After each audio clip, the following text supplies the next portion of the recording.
This build might possibly just be the most fun I've had in TFD, period.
Now, for most players, Esiemo has been one of those sleeper picks, doing decent things in the background, but never really getting talked about too much or that limelight that he really rightfully deserves.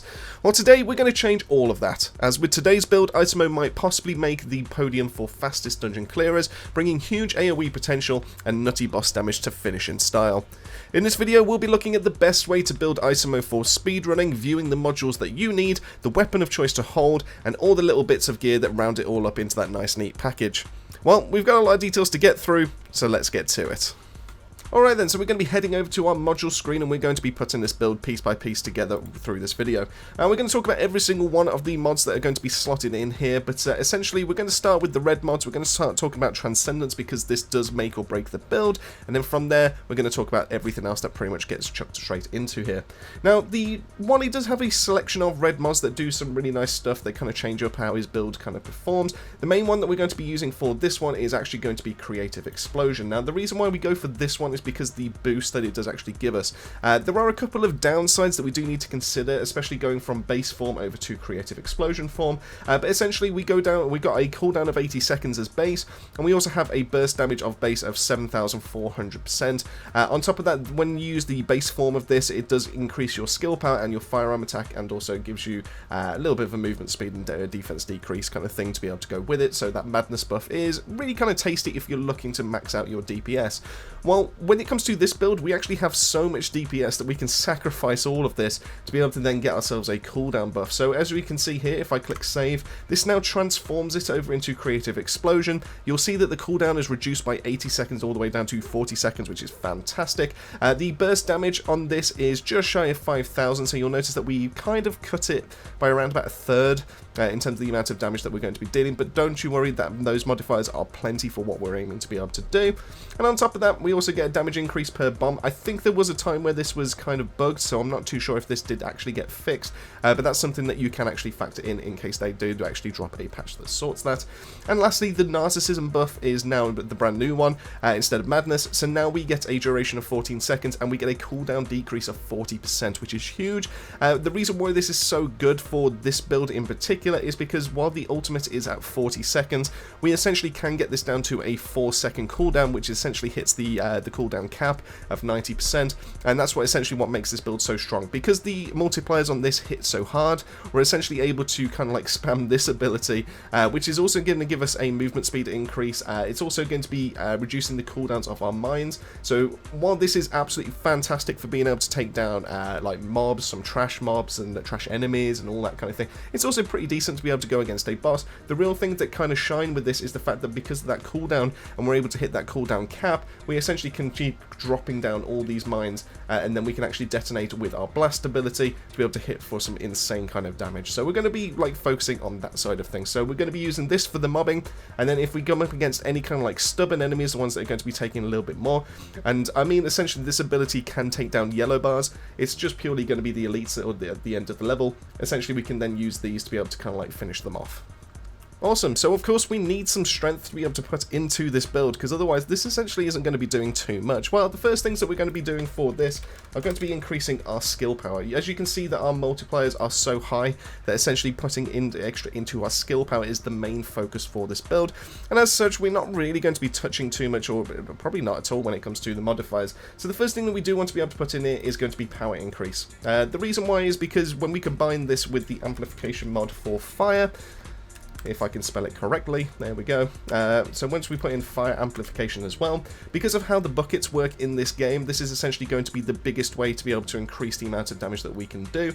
Obviously, if we wanted to be able to maximize our actual skill power, we could do more damage if we went for a maximized skill, but that 50% cooldown kind of effectively kind of destroys what this build is trying to attempt, and it's just not really worth it for that kind of like 22% increase in terms of skill power. So power increase is the best in slot for this, combined with fire amplification, because Esiemo doesn't really have very good crit when it comes to this. He's kind of in the same boat as Freyna. He has a 5% base when it comes to crit modules, so you don't really want to be focusing into crit with Esiemo at all.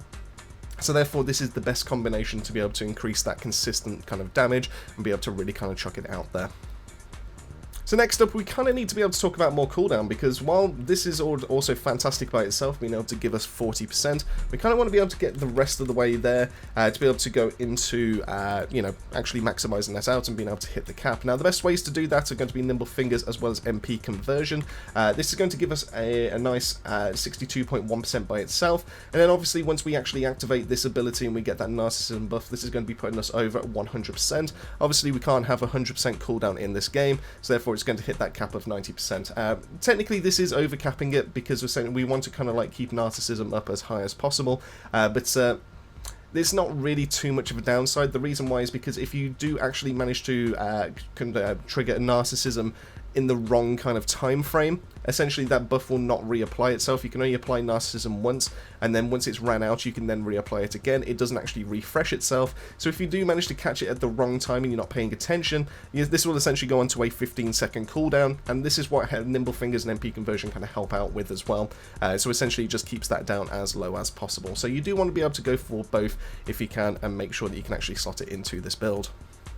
But let's talk about a couple of basics. Obviously, we are going to be running headlong into a bunch of enemies, so we do want to be able to have some HP. We're going to be able to try and keep ourselves alive. Best ones that I would recommend are going to be increased HP. That's going to be one of the biggest amounts that you can actually put in without any kind of downsides.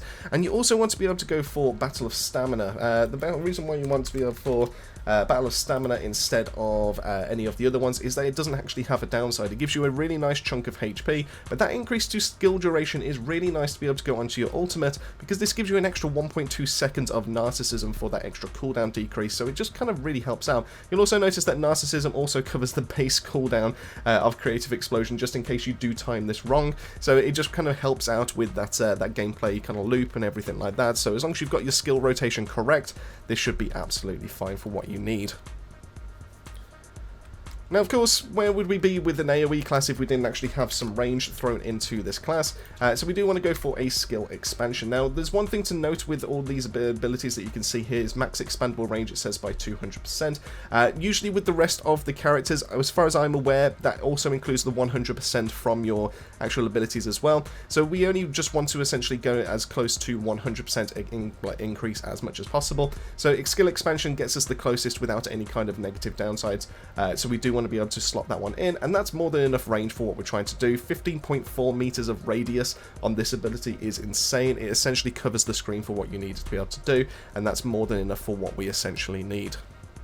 Now, we are going to be spamming our skills, as you can tell, because of how low these cooldowns are, but we've got, with our MP costs and everything like that, it is kind of on the high side, you know, especially for some of these, like 20 MP, and especially your ultimate costing 92. So we do want to reduce that down a little bit, so we are going to be chucking in a cost. This is where I'm actually going to recommend maximize conservation. This actually gives you a nice decrease, and because it does sacrifice a little bit of skill power modifier, it doesn't really make a difference with this build, because Esiemo's modifiers are so high. As you can see, we're still hitting hitting over 4,900 with our actual main damage, which is really, really nice. And then with our mines, it's just a tiny kind of like decrease, just to be able to get them, like, as you can see, the MP decrease down as much as possible. And it also brings down our Slayer set, which is going to be part of our component, brings that under control as well. So we're only costing 63 MP anymore with this ability, so it allows us to be able to keep spamming it, keep moving forward, and then we can just run through some of those MP balls that drop on the floor, and we can keep ourselves all topped up.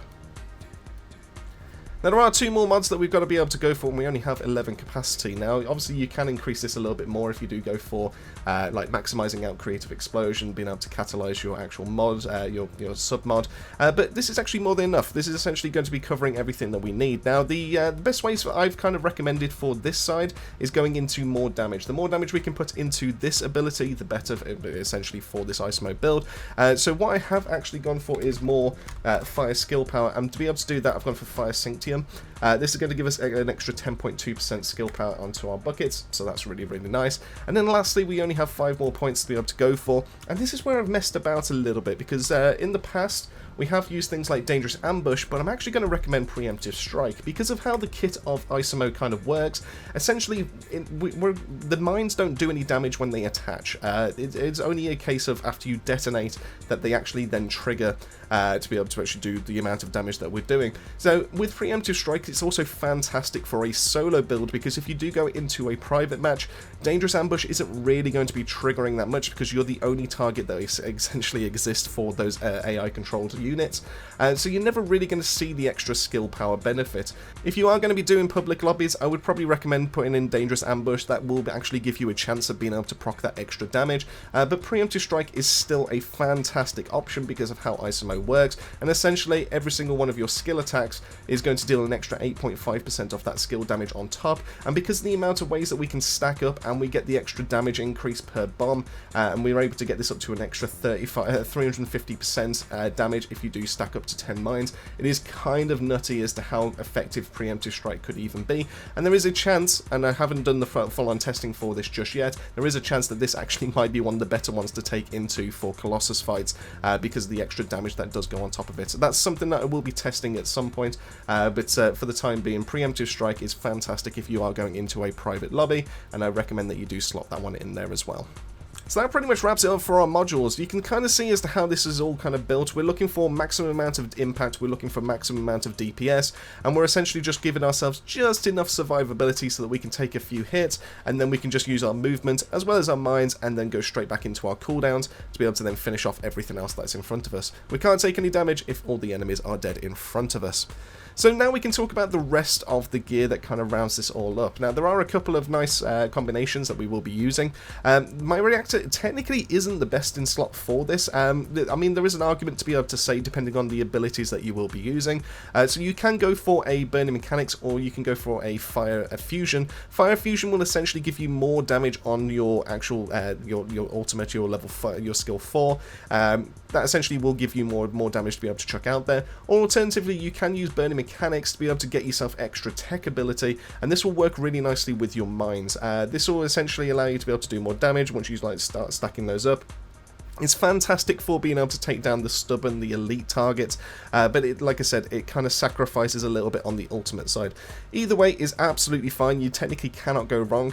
If you are going for the mine side of things, I would recommend that you do get a ratio into tech skill power, and then obviously go for a Burning Mechanics. But alternatively, if you want to go more into the actual Creative Explosion side of things, then I would recommend a Fire and Fusion, and then instead replace that tech skill power boost ratio and swap that over for a Fusion skill power boost ratio instead.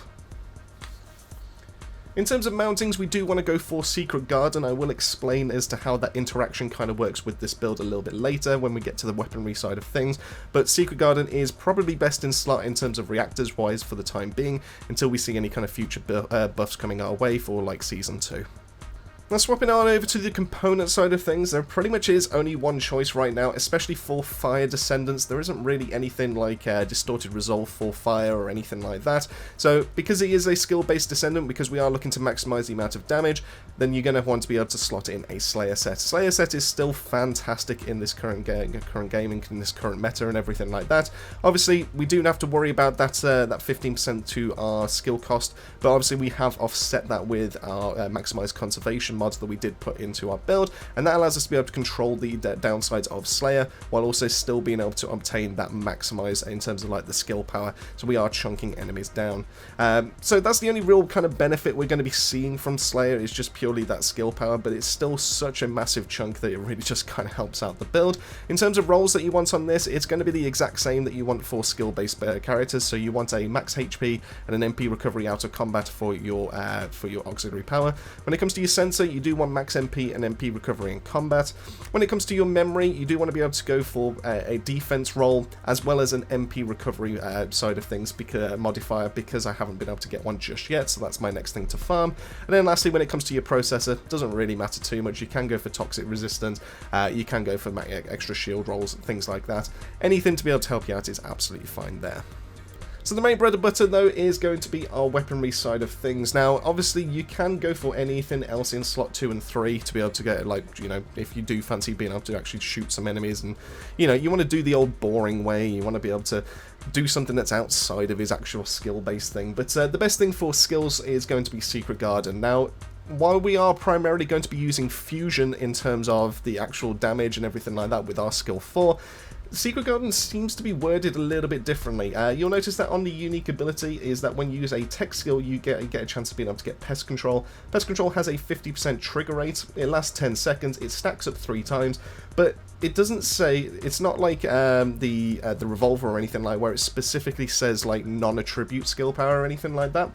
Pest Control seems to be a case if you get base skill power, and that base skill power seems to go into pretty much every single one of your abilities as far as I can tell. I don't think it's specific to tech, which means that you can stack yourself up by firing out your mines, and you can start snowballing and rolling with your actual skill 4 because of the amount of modifiers that you do have. It is fantastic. At the very least, this is going to be boosting up the amount of versatility that your mines do have, so this is really going to be helping you out for those faster boss clears, but essentially Secret Garden is the best in slot bar none as it currently stands, and I highly recommend that you do get this maximized out as much as possible, because not only does it give you a better trigger rate, not only does it give you a better duration, but it gives you better multipliers as well, and that essentially is going to be the best way there in terms of like the amount of damage that you're going to be chucking out with this build. Now, if you do fancy shooting your Secret Garden, then I would recommend being able to go for a build similar to something like this.